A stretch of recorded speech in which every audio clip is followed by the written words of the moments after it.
Good evening. We're ready to get the party started, everyone. Welcome to the Columbia County Board of Commissioners, September 2025 meeting, calling the meeting to order. I have the invocation this evening, and bear with me. Excuse me, I'm losing my voice a little bit. Back in June of this year, up in Minneapolis, a head of the Democratic Party for the state, her name was Melissa Hortman. She was assassinated in her home. And then two other elected officials, a state senator and his wife, were shot by the same gentleman. And of course, I'm assuming everyone's aware of the assassination of Charlie Kirk last week. Brought it really to the political violence has really been brought to the forefront. To me, it's more than just violence. It's about how we treat each other. At this juncture, we face a deep test of who we are and who we want to be.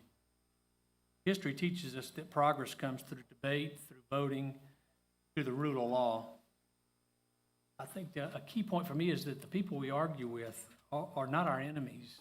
They're our neighbors, they're our friends, fellow citizens. And even though we have different perspectives on life and other folks that we are diametrically opposed on most issues, not bad people.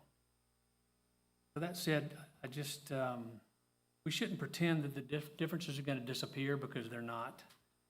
Democracy is built on differences, debating the differences, on argument, on compelling visions of what's best. My hope is that we'll agree that disagreement is not an excuse for political violence. It's risen to a sad state in our country. So again, I pray that we teach our children that the way to change this country is through raising our voices, not raising a fist or a gun. I call on everybody here tonight and everybody in our community to reject political violence clearly and unconditionally without any excuse. We'll all stand together on that issue. We'll have a better community. Please bow your heads in our open invocation. I thank you for this day. I thank you for the blessings you bestow on Columbia County. Pray for the Hortman family, Father, that dealing with the needless death of someone who was just trying to serve her state. Pray for Charlie Kirk's family and his death, Father. It's really hard to understand why that thing spin out of control like we do. Give you grace. We ask for grace. We give you honor. We know that you're in charge. But I pray that you bless this meeting, bless our conversation, bless the decisions that have to be made. In Christ's name, amen. Please stand for the pledge. I pledge allegiance to the flag of the United States of America and to the republic for which it stands, one nation, under God, indivisible, with liberty and justice for all. Let record show we have a full quorum of commissioners. Commissioners, you have the minutes from the September 2nd, 2025 meeting in your packet. If you've had a chance to review them, I'll accept a motion to do so. Mr. Chairman, I make a motion to accept those minutes as presented. Second. Any questions? All in favor, raise your right hand. Motion carries. I believe the agenda is set, Mr. Johnson. Yes, we're ready for your approval, Mr. Chairman. Approved. Under special recognitions, I believe we have some folks from Columbia County leadership here. Where are you? If you will, stand up and tell us your name and the name of your business, please. Thank you for being here.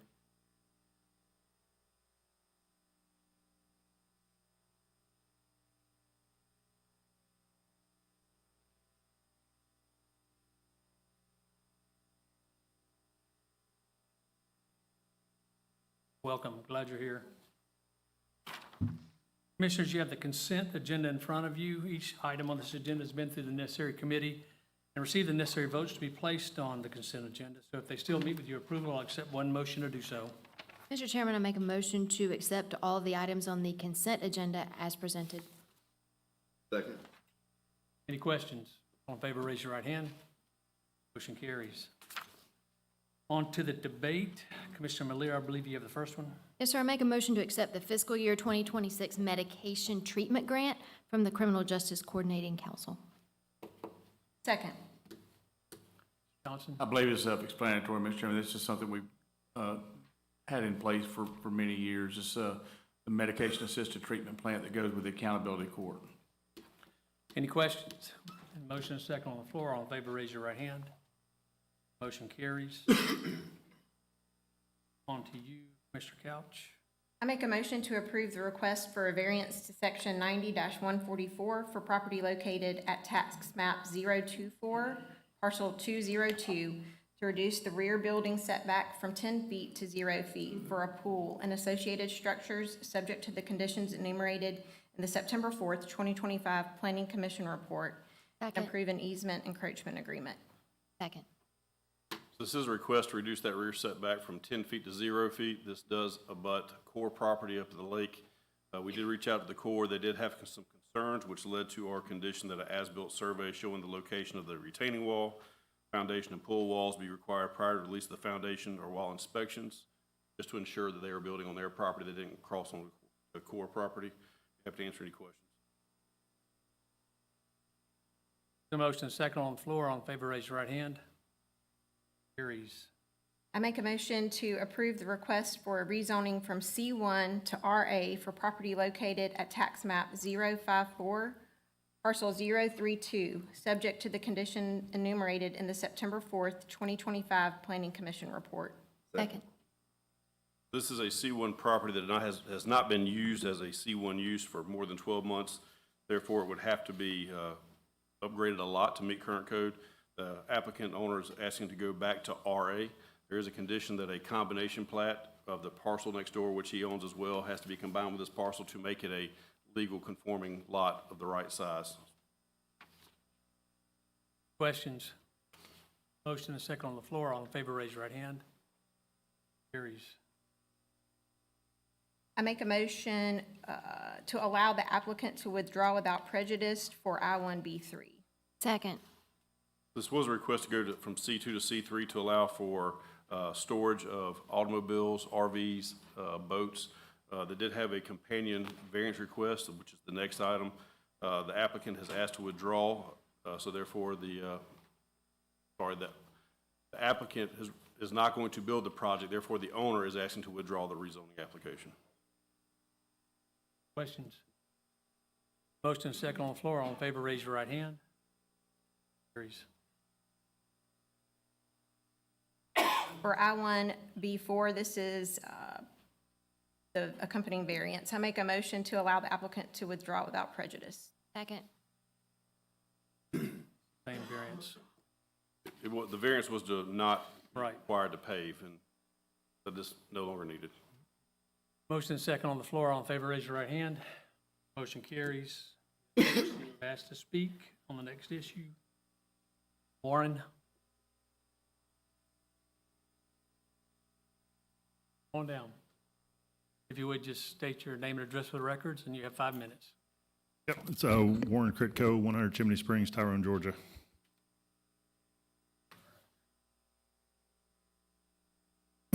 So as we're familiar with this project, we tried to bring it up last month, and we're trying to do our best just to, help make the community as receiving as possible to this, and then also be able to use the property to the best of its current ability.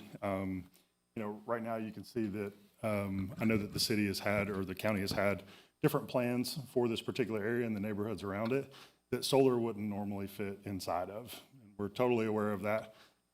With the landowner as well, he has actually tried, many times and for many years to see if he could try to make something that would work inside of what the original plan was. But due to some of the natural topography and some of the creeks and waterways and stuff that go through the middle of the property here, you can see that it's pretty hard. And they were not able to accomplish that. At least it was not financially feasible to accomplish something that would be inside of the city's, of the county's original goal there. So what we've tried to do instead is with Georgia Power, they have created an RFP. They're wanting to add additional new generation to the grid here locally in Columbia County. And so we've identified a place where there is need on the grid. That's the reason why we have the location that we do. And so You know, our goal is to just bring new, clean, renewable energy that can ultimately help, you know, with so much demand in electricity, this can help to, you know, just bring cleaner energy and hopefully, you know, obviously keep prices lower if we're able to generate at a lower cost. And so, you know, for the county, this particular project will help to increase a lot of tax revenue over the lifespan of the project.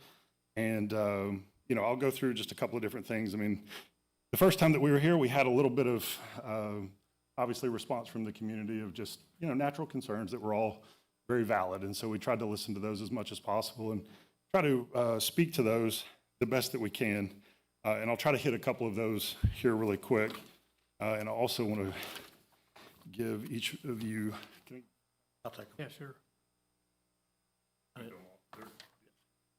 Okay.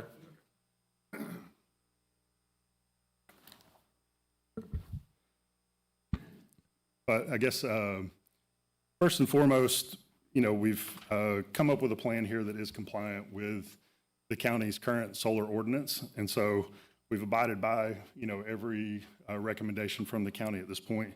And we'll continue to do so, obviously, if anything was to change. Some of the concerns that I've had from homeowners have been, you know, our property values decreased by solar. Now, solar does not negatively impact property values, and there's not any, you know, bulk of any sort of study that's what you would see out there that would say otherwise. You know, typically, as long as the array is built properly and we have all of our proper shrubbery and stuff that's around it that would keep it to where, you know, you're not even going to be able to see it, which would be the case in most of the direction, of the array itself, then, you know, we feel like we're doing everything we can to make it as aesthetically pleasing as possible.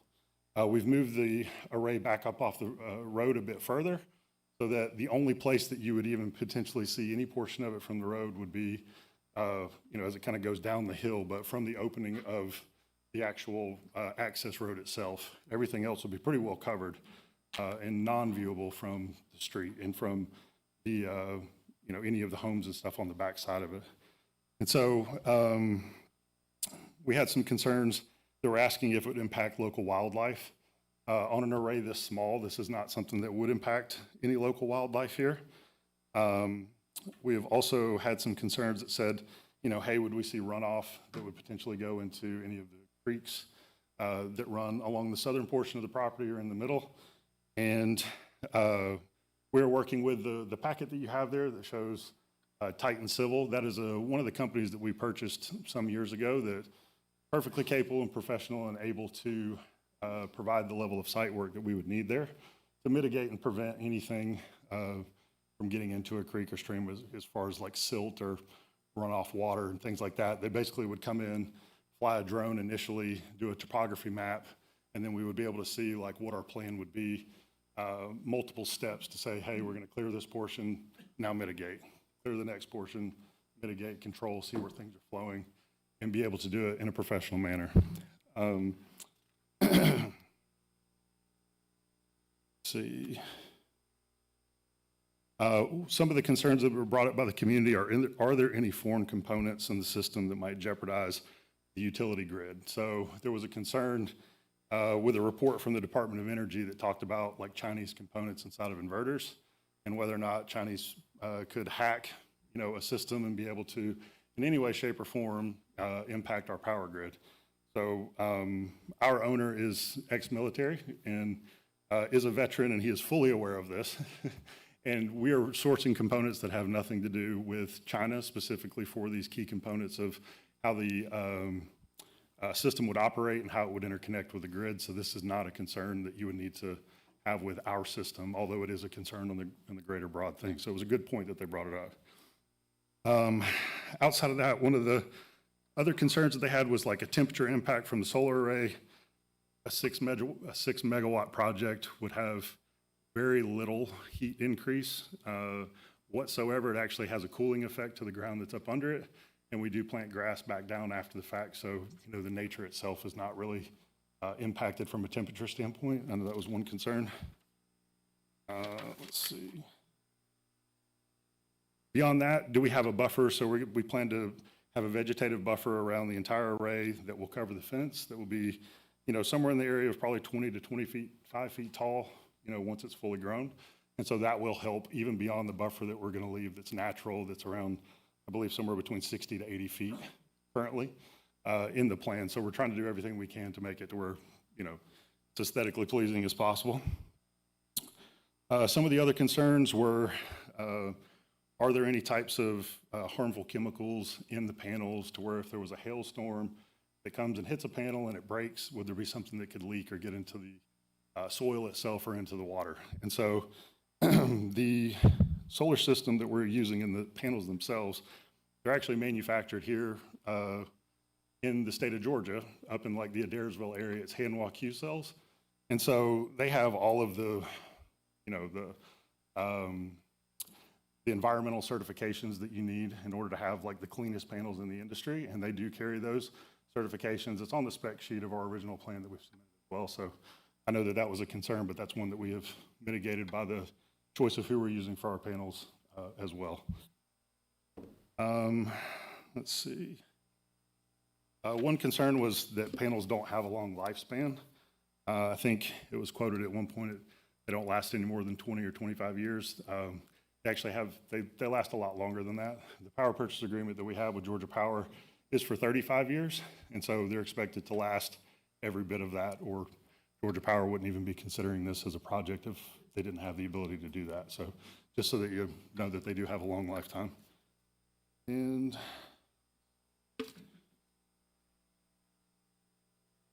so, yeah, basically, I mean, for us, we're just asking that, another concern, sorry, was that there'd be non-reflective. And so the panels are all going to be a matte color that is non-reflective, so you're not going to have this mirror effect that, is definitely a legitimate concern, but that is not a case with our solar system.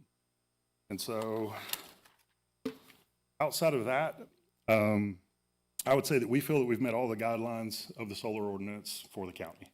And I'm willing to do anything else if there is some additional conditions that need to be met.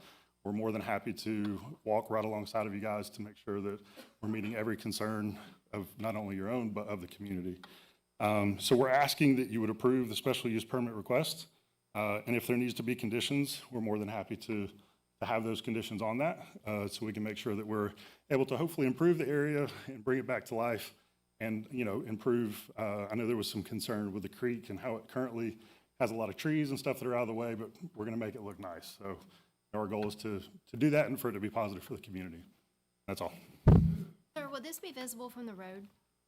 So we're about 200 feet back from the road, so you will not see it for any place along the road except for you may see it at the entranceway that's like 20 to 30 feet in width, but everywhere else we would have shrubbery and cover, so you won't see it from the road anywhere but other than that spot. Just because it has to be accessible by the utility in case they need to come and do something to it or check it out. That's the only spot. Open seat.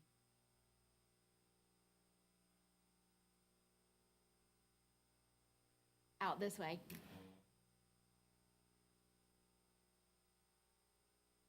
One right there. That's my seat. Oh, There you go.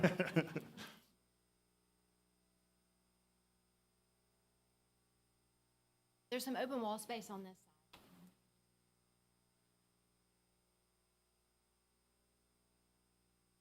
I have been doing this for 11 and a half years. First time there's been a standing room only, and this is every other week. So I apologize we don't have enough seats, but it's first time in 11 and a half years. Thank you. Okay. Barbara Heidman.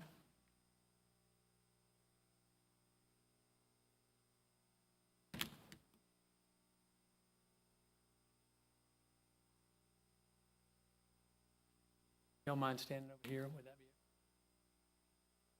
I don't know if we have any.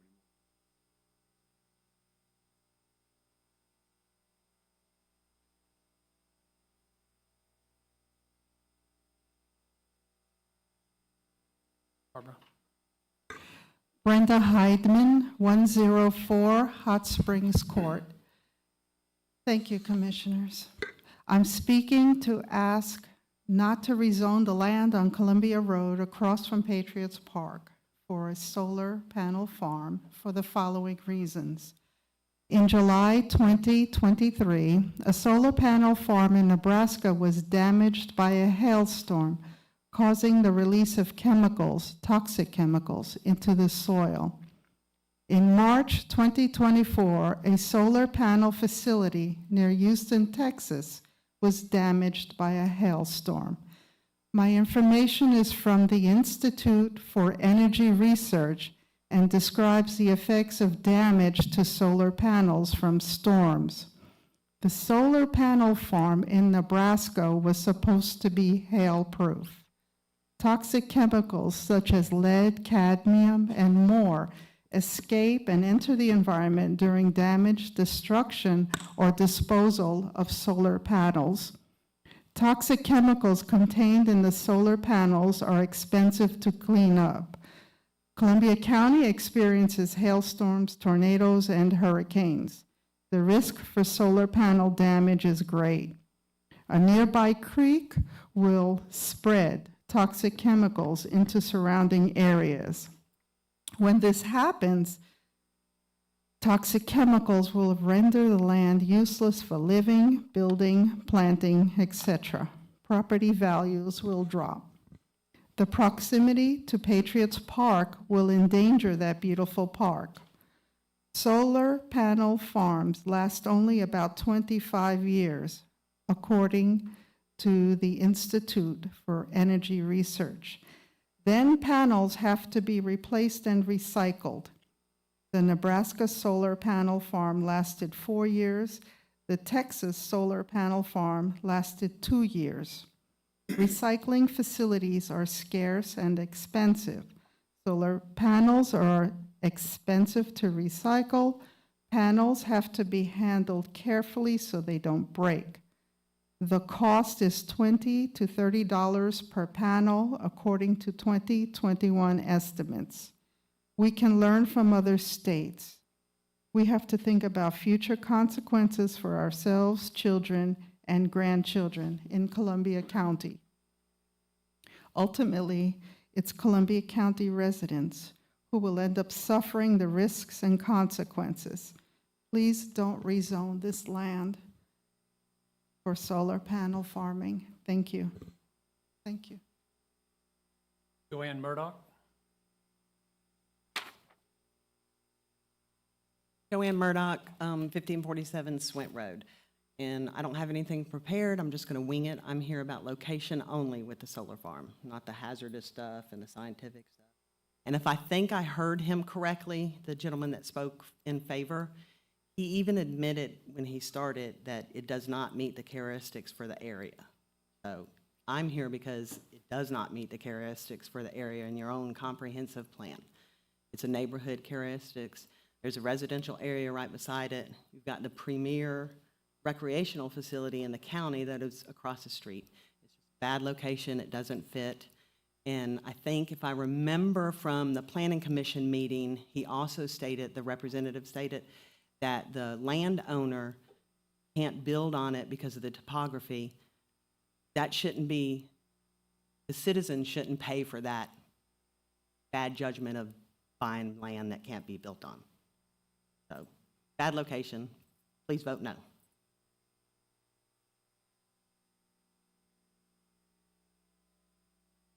Any other questions or comments? Motion?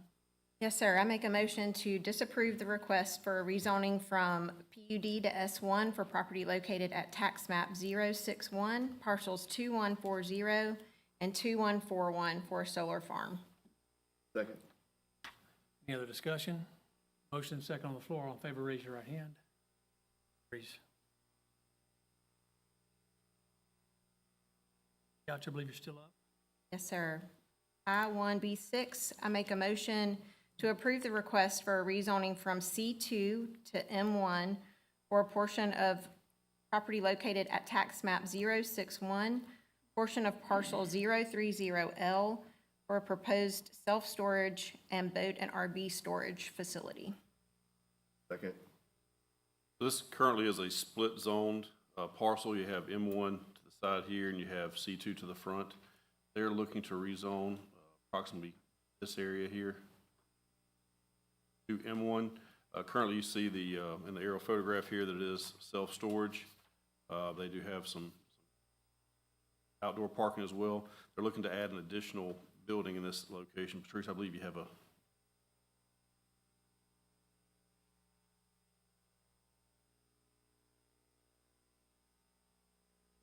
So add an additional enclosed storage building as well as covered parking for RV, boats, jet skis, whatever they look to propose. We also have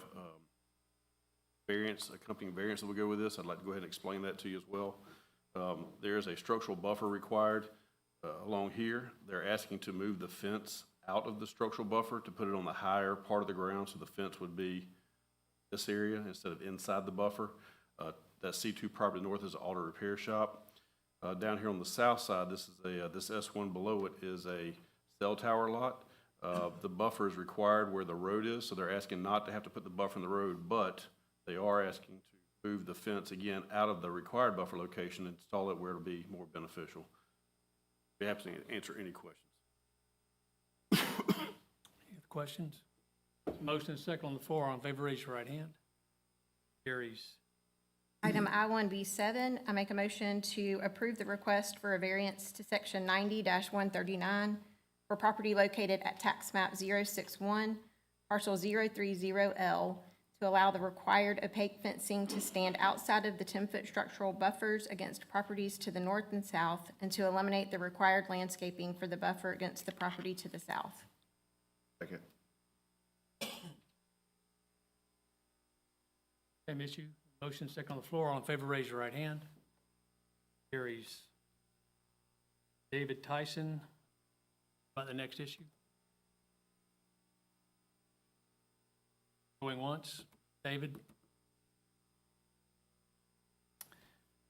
On. Item I-1B8, I make a motion to approve the request for a rezoning from a split-zoned M1 and RA to S1 for property located at tax map 061, parcels 087A and 087 for a proposed senior living community, subject to the condition enumerated at the September 4th, 2025 Planning Commission report. Second. So here you again have a split zoning parcel, M1 to the north, RA to the south. They're looking to do a senior living community, including independent living, assisted living, and memory care, so 3 different types of care at this location. The main single-story building will be approximately 90,000 feet and have about a maximum of 115 units divided between assisted living and memory care. They're looking at a maximum of 80 independent living cottages that will be built as well. Here you have a conceptual layout. Obviously, they have to go through true design. I'm going to draw where the approximate split zoning is. Everything to the north of that purple line is currently an M1 zoning. Parcel to the south of that will be the RA zoning. The whole thing is asking to go to S1.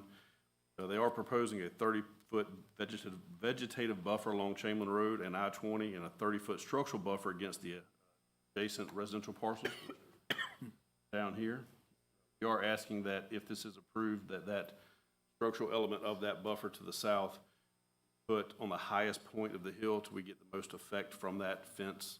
So it might not be in that 30-foot buffer, but if they can go 5 feet outside of it and get a higher fence, we would like that. We also like that fence to be 8 foot high. Happy to answer any questions.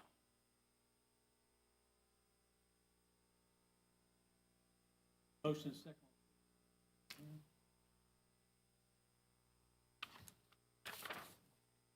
B9. Yes, sir. I make a motion to disapprove the request for a rezoning from a split zone C2 and R4 to S1 for property located at tax map 024, portion of parcel 057 for a proposed RV and boat storage facility. Second. So this is one you've seen before. It was before you. They asked to withdraw. They have redrawn it. They've brought it back. They have reduced the impact by about 2.76 acres. They've also changed their access off of Ridge Road to an in only, which makes their access out onto Washington Road a right only. Is a RV boat storage. They are asking for this S1 zoning. Be happy to answer any questions about it if you have any.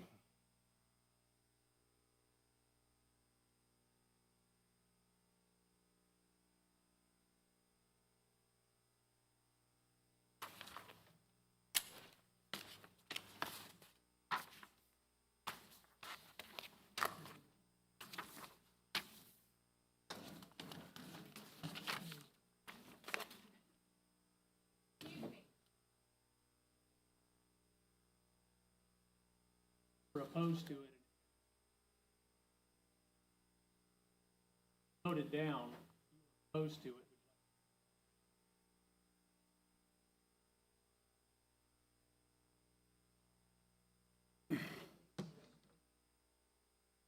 Sorry, my microphone was off, clear my throat. Huh? You might know what, You can go through there? we had to do that when we shut that, take that an exit. Oh. All right, then.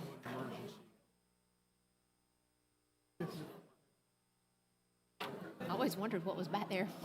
Just the whole way to the hall. Oh, Yeah, it's just like yours. I love their 1.0. I don't, I'm sure I don't know, 1 and 2.5. first. yeah, they're not that strong.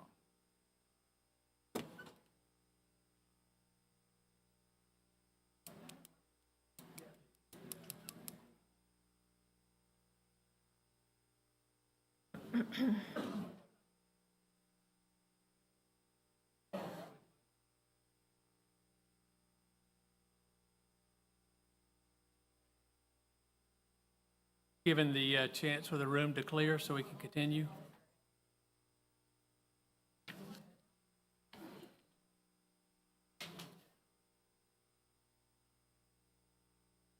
Seeing no legal matters or requests for review by committee, we're in the section of Commissioner of Public Comments.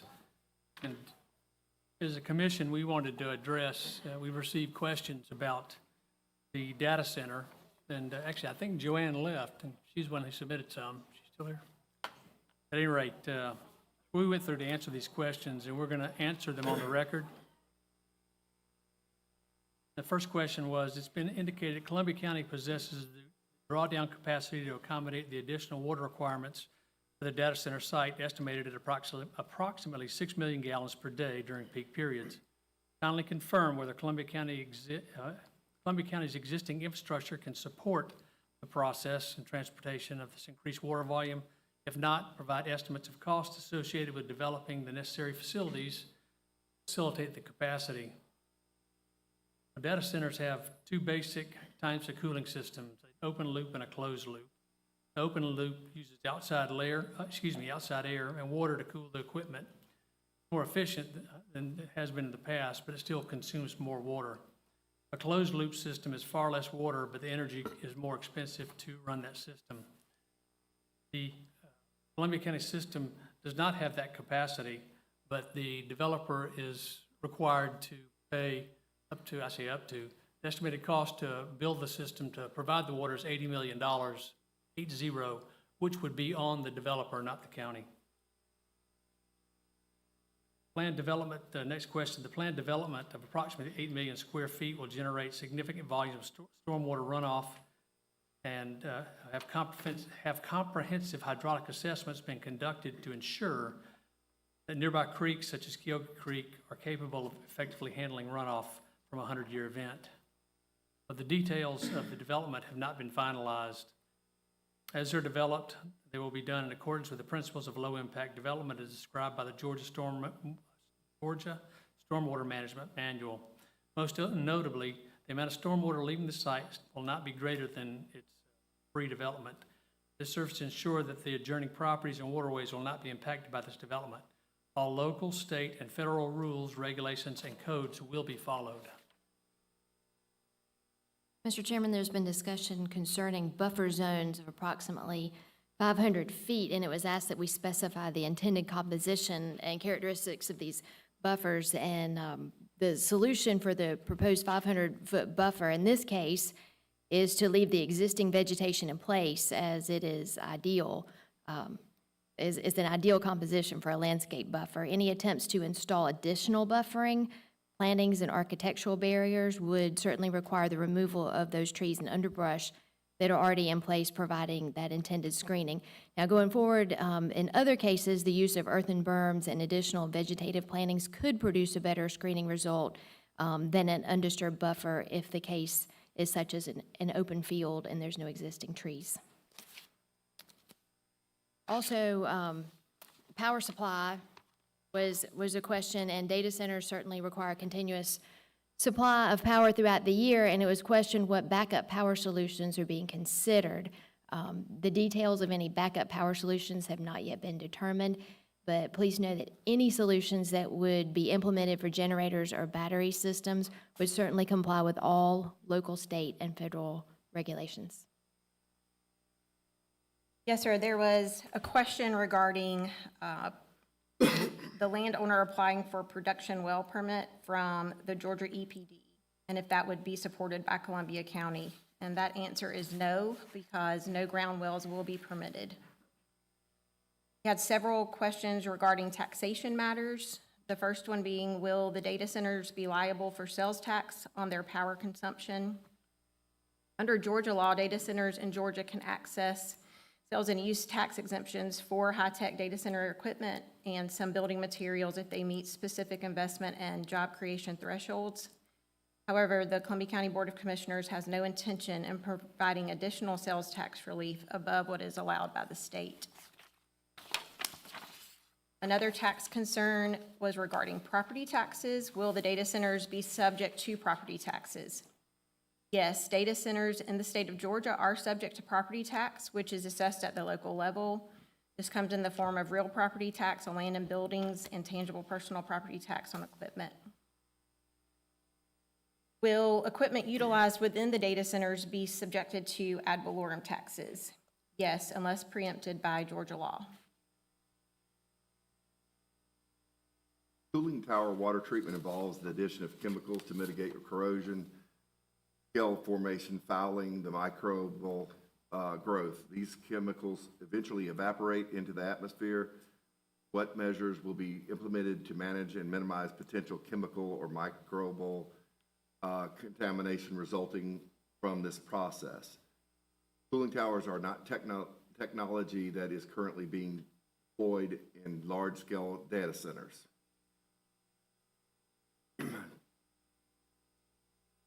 Data centers typically maintain high levels of lighting for reasons including security, facility maintenance, and personnel movement from facility to facility. What measures will be taken to minimize light pollution while ensuring operational security and safety? The details of the site development have not yet been finalized. Preferred requirements for lighting are dark sky guidelines. Among the likely controls are full cutoffs for fixtures, prevent any light from emitting above 90 degrees from horizontal, shielding, use fixtures with directional control to avoid spill into the sky or neighboring properties. Low CCT lighting use LEDs with 3000 K to reduce blue light emissions.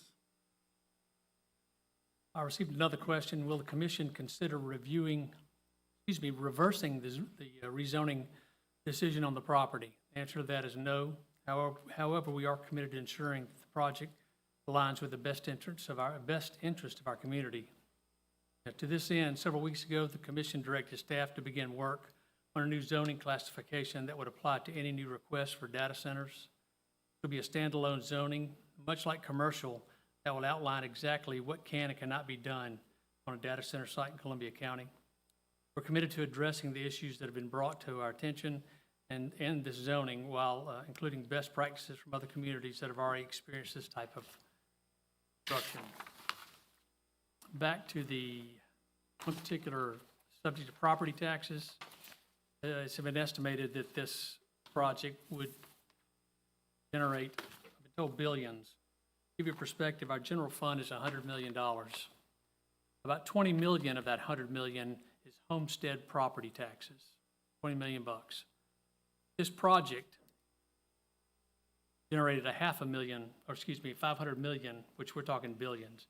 500 million will give us the ability to implement a homestead exemption, which will wipe out that 20 million for homestead. And that is the ultimate goal of this, with also having a great project. But eventually, this project will do away with the county portion of property taxes.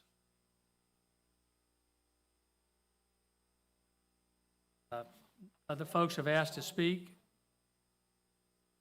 Alan Wyatt.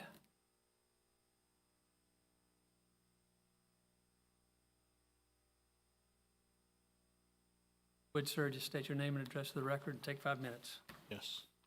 Alan Wyatt, 2189 Morris Callaway Road.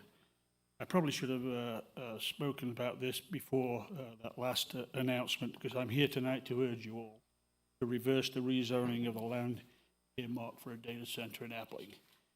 I think you all know that you have not given us much chance to speak about this at all, and that's a shame.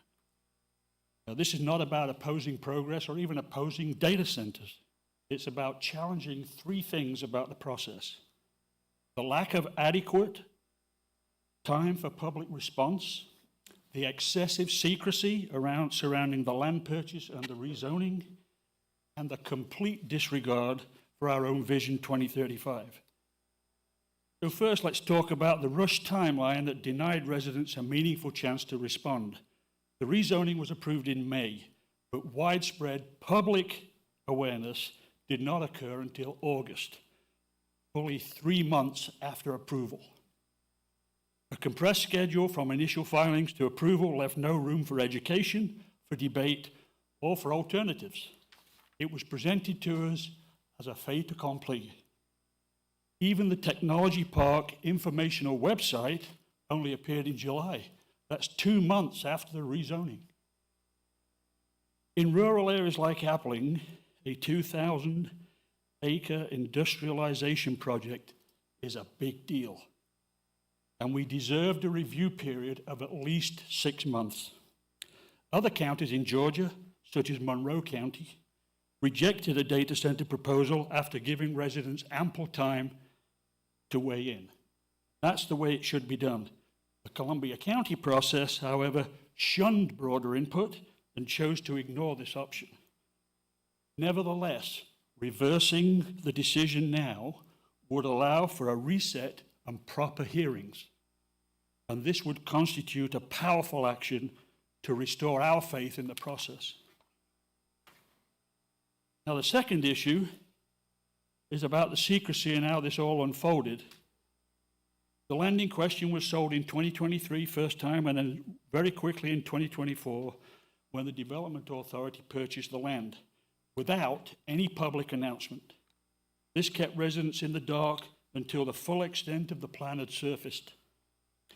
This kind of stealth suggests that the project was advanced behind closed doors, specifically to avoid any early scrutiny. There's no other reason to do that. Unfortunately, this pattern has occurred many times statewide and also includes non-disclosure agreements that bind officials so that key details are withheld until after approvals. In fact, even today, we are told there is a closing date for this sales contract for the land to the developer, but it cannot be shared with us because of an NDA. This is the kind of activity that is occurring. So progressing the project this way clearly prioritized the economic gain, which you just talked about earlier, over accountability, and completely disregarded the impact on and the view of the residents. This violates both the spirit of the Georgia Act, the Georgia's Open Records Act, and just in general, open government principles. However, by reversing the rezoning now, you can mandate full disclosure and then engage the public appropriately. This would also align well with new state proposals from the Department of Community Affairs, which are demanding full transparency for large data projects. Too late for us, but that's what's happening in Georgia. Unfortunately, it didn't happen in time for us. Now to Vision 2035. This massive industrial development contravenes Columbia County's own vision. In fact, Vision 2035, our guiding document for growth in Columbia County, our guiding document, specifically emphasized protect the rural character of Appling. It should be evident to all that a high-impact industrial data center that could urbanize and strain our preserved landscapes flat out contradicts this vision for Appling. This is so disappointing from Columbia County, and only a reversal followed by wide public involvement can repair the broken promise.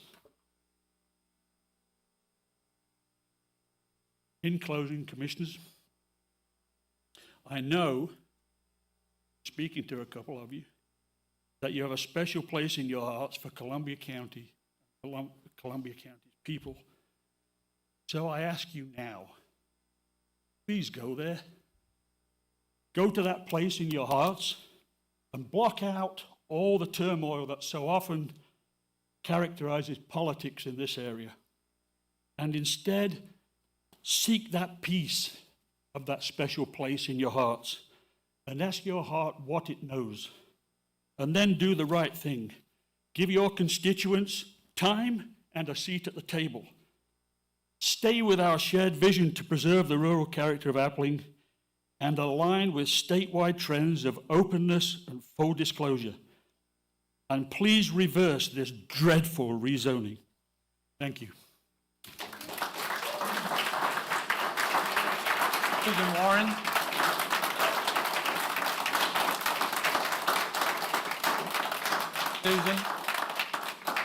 Susan Warren.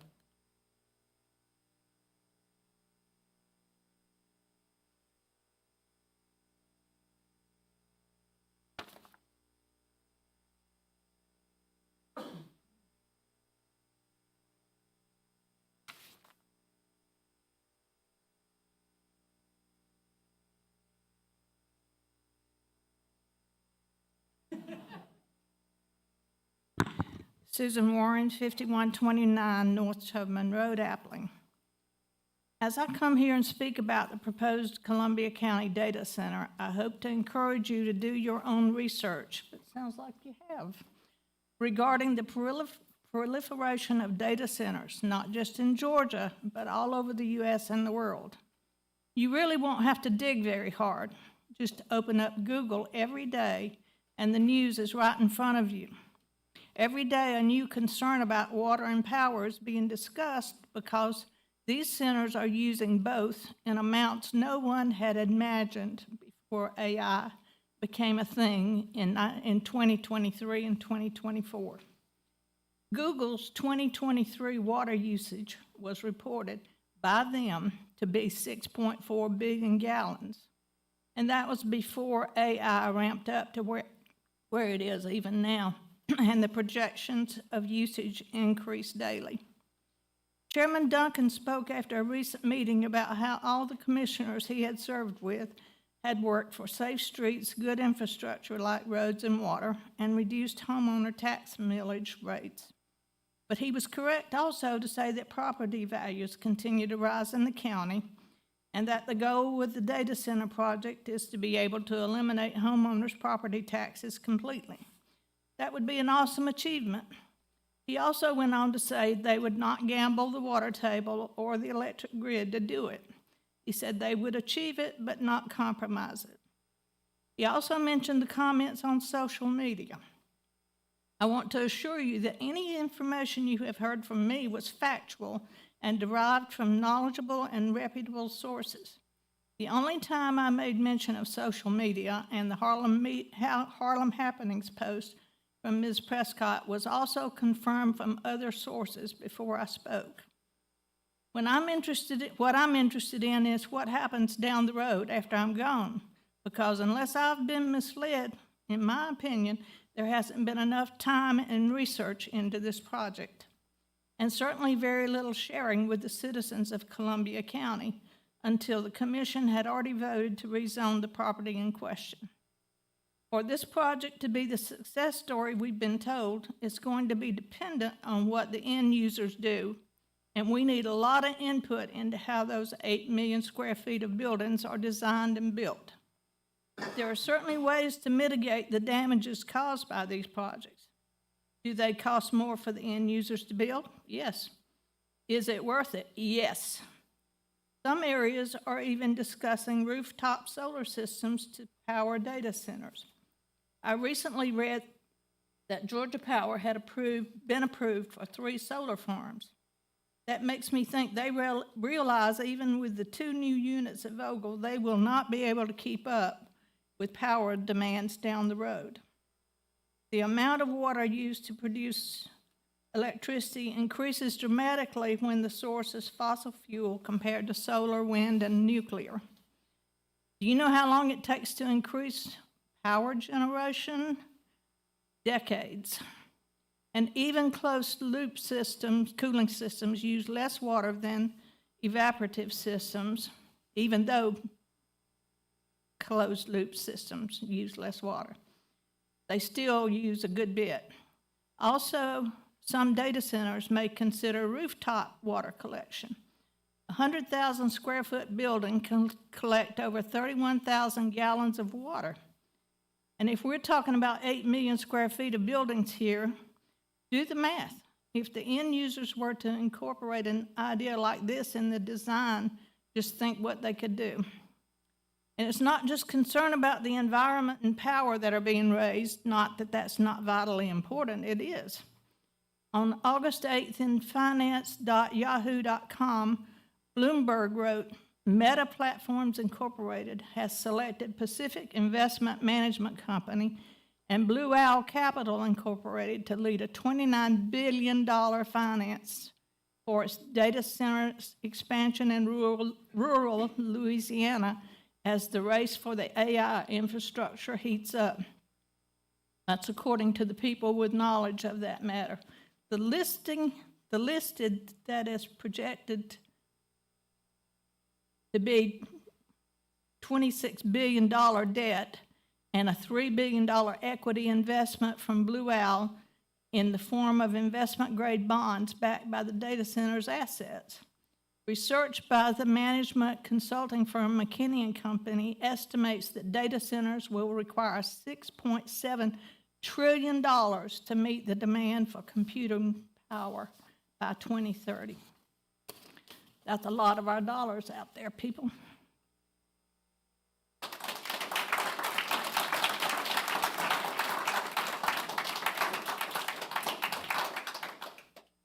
Priscilla Bent's left. I thought I saw her leave. Good. Karen Parham?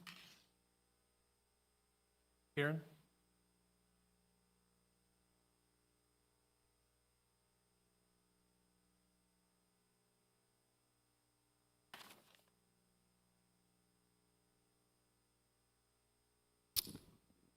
Good evening, I'm Karen Parham, 3421 Hilltop Trail. You probably have that memorized by now. Columbia County residents are talking a lot about transparency right now. Tonight, many residents are here because of unanswered questions about the new data center. I'm speaking right now because the very same lack of openness is undermining our public library system.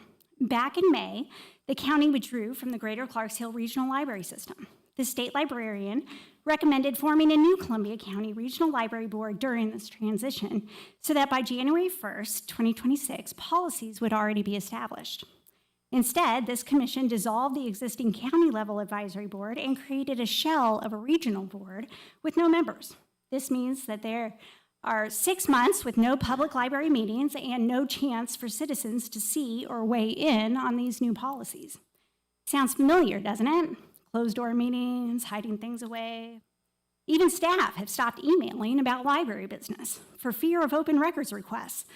Why should staff have to hide normal communication if nothing improper is happening behind the scenes? Meanwhile, library staff are leaving in droves.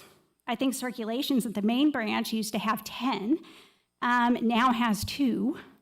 Staff have mentioned the toxic work environment for why they're leaving. In an audio recording published by the Augusta Press, when staff simply responded to a demand that they get on board with the new goals and vision, they asked, well, what are the new goals? And they were publicly scolded instead of given answers. Even months later, no one can explain these goals. However, employees apparently risk punishment for talking to the wrong people. I mean, what is this, high school? And for what? To impose new book placement rules written behind closed doors without input from professional librarians?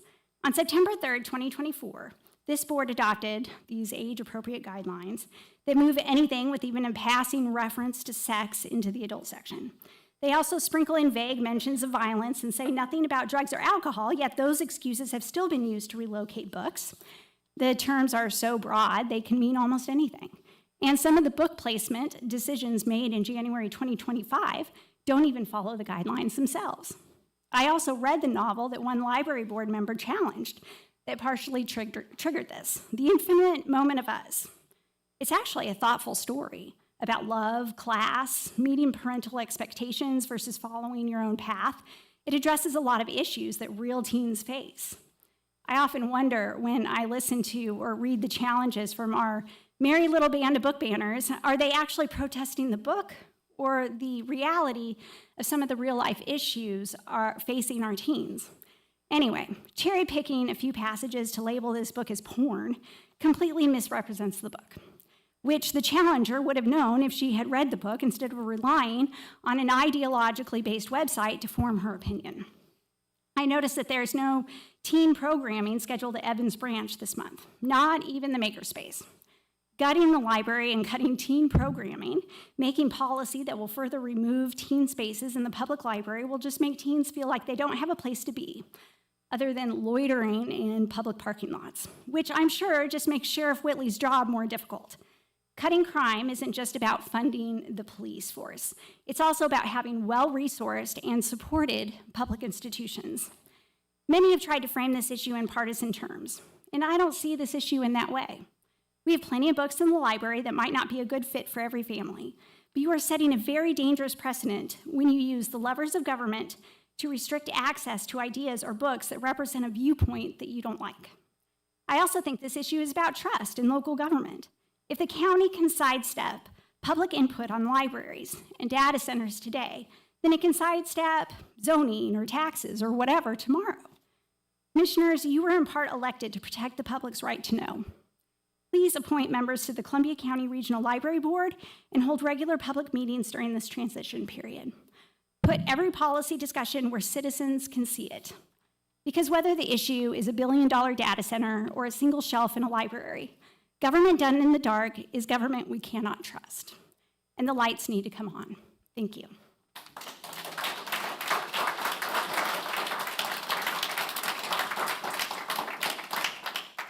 Howard Johnson? Howard?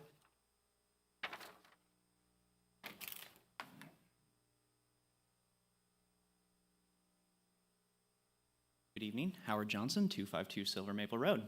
As promised at the last meeting, I'm here to talk about sales tax revenue. I'm going to meander a little bit, but we'll get there. So I've been doing some light reading on the annual comprehensive financial report. It's a little drier than my standard sword and sorcery fare that I get from the library. And I'm not a finance guy, so I've had to read slow and reread many things. But one thing that I did see, and again, not a finance guy, so if I'm mistaken on my interpretation, I hope somebody will let me know. Approximately 37% of the county's revenue came from sales tax, while approximately 25% came from property tax. In accordance with this board's mission to try and eliminate the homestead property tax here. So the cool thing about sales tax, and there's plenty of discussion to be had about the benefits of different forms of taxation, is that sales tax is not paid only by the residents of Columbia County. It's paid by people who come into the county to purchase stuff and participate in our economy. Now, the decision to remove our library from the regional library system discourages folks from Lincoln, Warren, and Burke County from visiting Columbia County. You see, I don't say this to be rude, but our library is better than their libraries, by a lot. We do have better resources than these more rural counties do, and there is incentive for folks to come in from these more rural counties to utilize our resources while we have that partnership. We've got, as I've mentioned before, the Sassy Stitchers, right? That's a wonderful program. There's Canasta, there's Makerspace. We've got Alex who will teach folks, tech stuff. Plenty of resources that could draw somebody in. And if you're driving 45 minutes from Lincoln County and then 45 minutes back home, you're probably stopping for gas while you're here in Columbia County before heading back. If you're stopping for gas, you might be purchasing something else at the gas station. Heck, you've made a trip, you may as well do your grocery shopping too while you're here, right? You've made a trip into the city. If we're gonna call Columbia County that, I understand we're not fully incorporated. But these are things that encourage economic investment in our community being paid by not the citizens of Columbia County, being paid by outsiders who came in to enjoy the community that we've built here. I now want to pivot a little bit. So last night, I was out at Blanchard Woods Park, It was the opening day of the youth soccer season at the Parks and Rec Department. Firstly, I want to commend the parks workers and volunteers that we have because we have a truly incredible program there. I'm most familiar with soccer, but I know from speaking to my friends that have kids playing other sports that we have a really robust youth sports program here in the county. And I think it really highlights what's so great about our county. Everyone comes together to give everyone the opportunity to play sports, right? Out there at Blanchard Woods, there were some kids that were terrible at soccer, but they're out there kicking about with their friends and having a good time anyways. There are kids of all different colors, all different races, all different religions, and everyone's welcome to come play soccer. And everyone out at Blanchard Woods, the volunteer coaches, the parents spectating, friends and family members that were there to support the kids, it's one big community where everyone is welcome. That's what I've been hammering about the library. It's something that I think is great about our parks, and it's what is great about our county as a whole. Ensuring that everyone is welcome is how we grow our economy, it's how we grow better as people, and it's how we advance forward as a county. I'm here again to ask the board to consider reversing their decision to leave the Greater Clarks Hills Regional Library System in order to foster that potential development with our neighboring counties. We shouldn't be cutting off our nose to spite our face, right? Like, we've got all these resources. It doesn't cost us anything extra to share them, right? The cost of the library is pretty fixed. If 10 people walk in or 15 people walk in, still spending about the same budget annually, right? It doesn't cost us anything extra, and we gain quite a bit from being open to everyone. That's all I've got for tonight. I'll see you all on October 7th.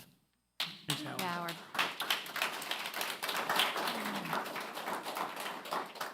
Carlina? Margarine?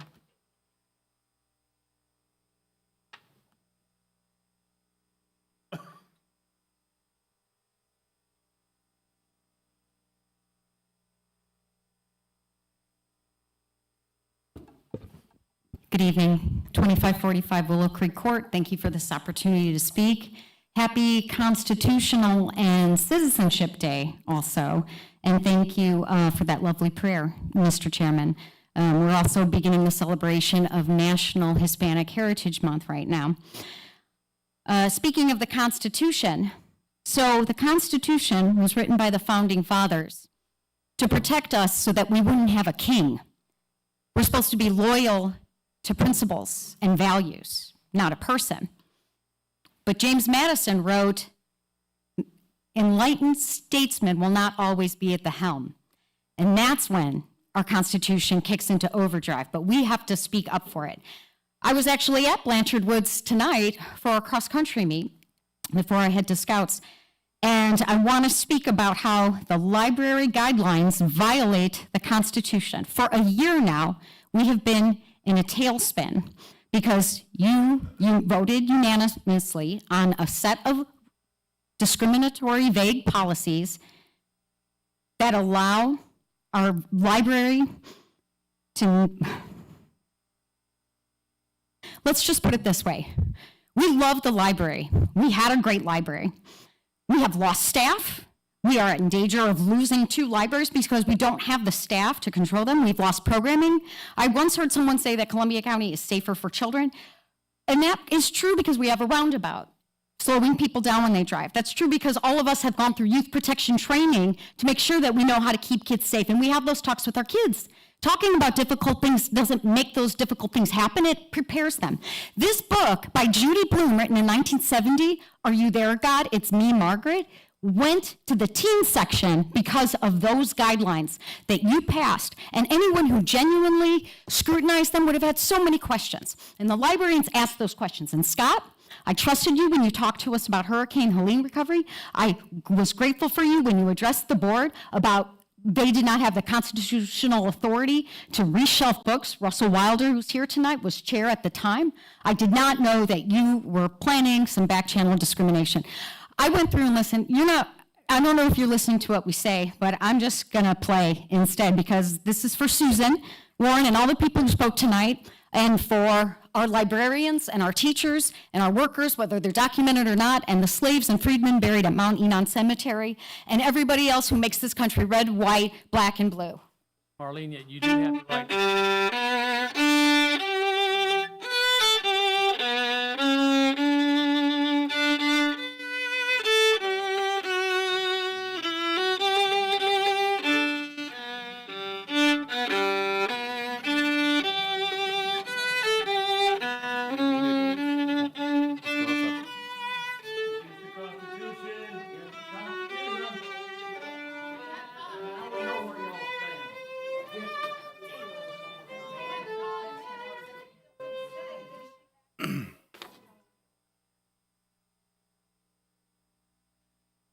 We have one more issue in executive session. Property A. What? No, excuse me. It's on.